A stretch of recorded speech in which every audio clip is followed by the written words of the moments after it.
भागवत जी के अष्टम स्कंद के 10वें अध्याय में लोग कहते हैं भागवत जी में राधा का नाम नहीं है, राधा का नाम नहीं है। ये लोग गलत कहते हैं, जो भी कहता है गलत कहते हैं।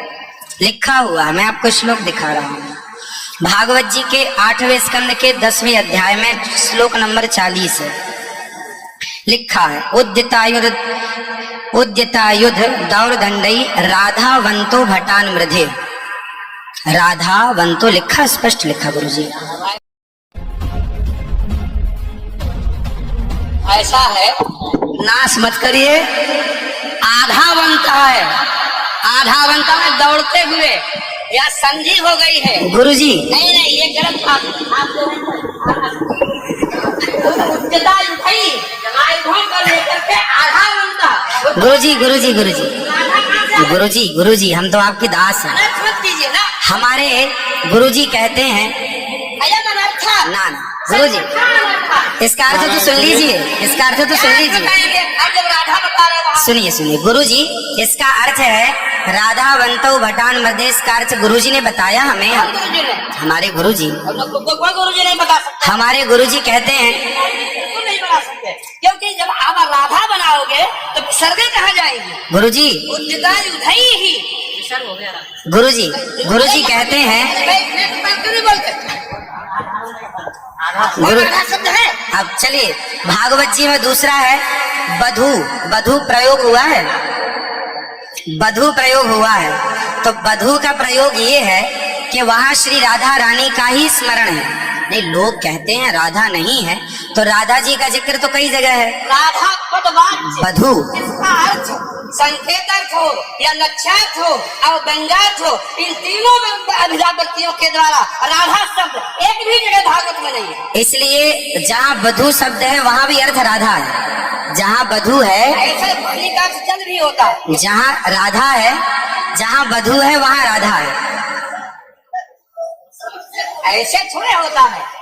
जहाँ आप जैसे लोग देखिए, आप विश्व हमारे गुरुजी ने बताया, ये हमारी क्या ताकत की हम बताएं। शब्द ही अर्थानाम अभिव्यक्ति त्रिविध भवति। आपकी बात सारा विश्व सुनता है। महाराज जी, हमारी बात 20 आदमी सुनते हैं। महाराज जी सारा विश्व। त्रिपाठी जी, महाराज आचार्य जी, आपके चरणारविंद में मेरा निवेदन है कि अरे आप हटिए सामने से। आचार्य आप हटिए भैया। अरे नहीं, लेकिन ऐसा श्रीधर, आप विश्व को सुनाते हैं, इसलिए कह रहा हूँ। श्रीधर जी, नहीं तो गलत सुना रहे। इन्हें हटाओ। कोई गुरु नहीं बता सकता यार। चलो दुनिया का हम चलते अगर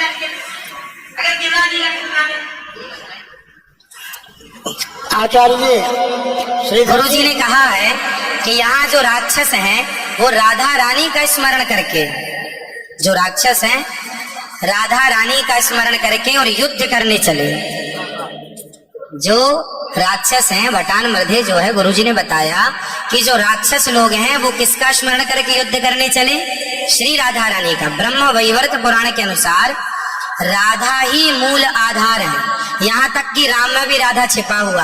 आप राम का अर्थ समझिए, राम मतलब राधा, माँ मतलब माधव, दोनों का एक अक्ष है, तो राम हो गए। ये बात भी स्वीकार है, लेकिन और जैसे बधू, जैसे आपने कहा कि राधा जी, भगवान श्री कृष्ण ने अपने कहा आओ मेरे कंधे पर बैठ जाओ, तो किसको, कौन है वहां पर? राधा जी है तो है, वहाँ बधू है। तो श्री राधा जी कहने का तात्पर्य है कि भागवत जी में कहीं राधा का अभाव नहीं है। भागवत जी में कहीं भी शब्द ही अर्थानाम अभिव्यक्ति कई वृत्ति भी भवति। वृत्तयः कति संख्या का अविदावृत्त्या लक्ष्यावृत्त्या व्यंजनावृत्त्या शब्दानाम अर्थस्य अभिव्यक्तिर्भवति। अस्ति कश्चन विद्वान् वक्तुं शक्नोति। महाराज जी, आप दोनों के पावन चरणारविंद में मैं हाथ जोड़ करके निवेदन करता हूँ, मेरी बात सुन लीजिए। नहीं, आप तो गुरुजन है, गुरुजन है, आप ही तो सिखाएंगे। मैं कह रहा हूँ अर्थ का अनर्थ का सफा नहीं करते हैं लोग। तुम पूरे विश्व को सुनाते हो। गुरुजी जो मेरे गुरुजी ने सिखाया वो मैं बोल ये रहा गुरु हूँ। सिखा ही नहीं सकते, आप अशुद्ध बोल रहे हैं। अभी श्री राधा और माधव जो राम नाम है, जो भागवत जी का अर्थ है। अब कोई पूछे कि राधा का अर्थ क्या है, तो राधा का अर्थ ही कृष्ण है और कृष्ण का अर्थ ही राधा है। तो राधा ही कृष्ण है और कृष्ण ही राधा है। कुल मिलाकर कहने का अर्थ ये है, गुरुजन ये कहते हैं कि प्रत्येक श्लोक कृष्ण है और प्रत्येक भागवत जी के 18,000 श्लोक, प्रत्येक श्लोक कृष्ण है और श्लोक का प्रत्येक अर्थ श्री राधा है। प्रत्येक श्लोक श्री कृष्ण है और श्लोक का प्रत्येक श्लोक का अर्थ श्री राधा है।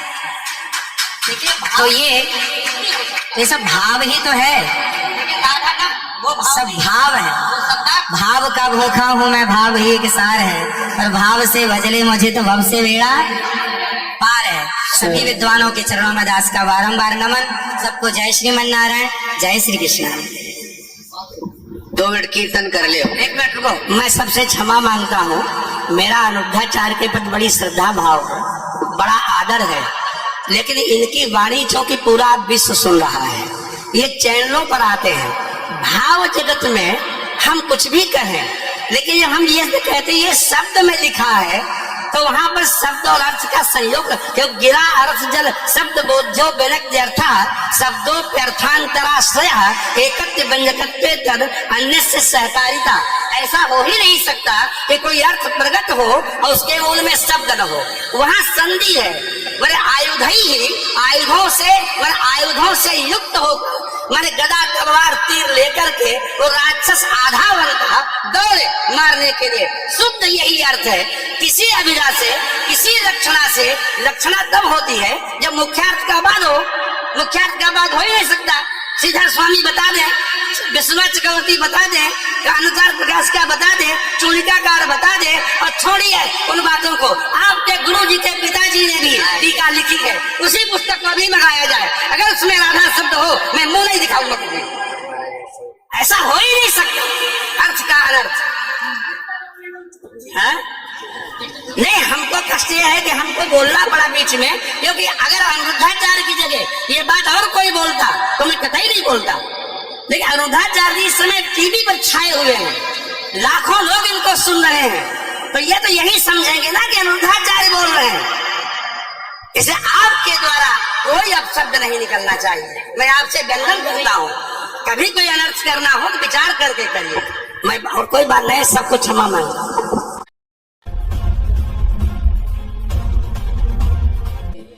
जो गौर तेज का परित्याग करके केवल श्याम तेज की उपासना करता है, अर्चना करता है, वो पापी है।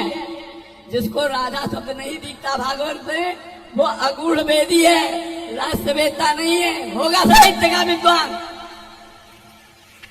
हमारे इतने बड़े विनम्र अनिरुद्धाचार्य जी के सामने से माइक हटा लिया और अपनी पंडिताई झाड़ने लगा। शास्त्रार्थ करता है, मैं भी शास्त्रार्थ करने को तैयार हूँ। कभी विद्वानों की सभा हो और आजा मैदान में। राधा के बिना आत्मा दुराधिका तस्य तयैव रमणा दसो। आत्मा भगवान की राधा है और राधा के बिना कृष्ण आधा है। आधा ही नहीं, कुछ भी नहीं। बोलो वृंदावन बिहारी। अनिरुद्धाचार्य जी का कथा का समय में है, मैं ज्यादा नहीं लूंगा, इतना ही बहुत है।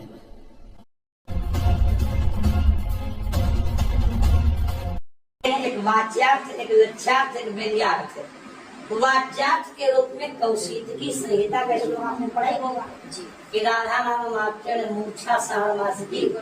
तो इसलिए सुखदेव भगवान ने परोक्ष रूप से अनेक जगहों पर राधा का नाम लिया है। और राधा भगवती का निषेध कौन कर सकता है? जिनके लिए गर्ग संहिता अलग ही बनाई गई। कोई राधा चरित्र पढ़ना चाहे हमसे पढ़े ना देवी भागवत में है? देवी भागवत भाई पढ़ी है राधा चरित्र से। गर्ग संहिता पूरा राधा ही चरित्र है, समझे? उसमें के कुछ प्रकरण उठा कर 2-4 श्लोक देख करके आप बोल करके पुराण में तो पूरा श्री राधा जी का ही। तब फिर तो कोई निषेध थोड़ा कर रहा है राधा जी का, ना हम कर रहे हैं। लेकिन उस समय हम कहे यार यहाँ तो शत्रुओं का है, अरे राक्षस गौड़ रहे हैं।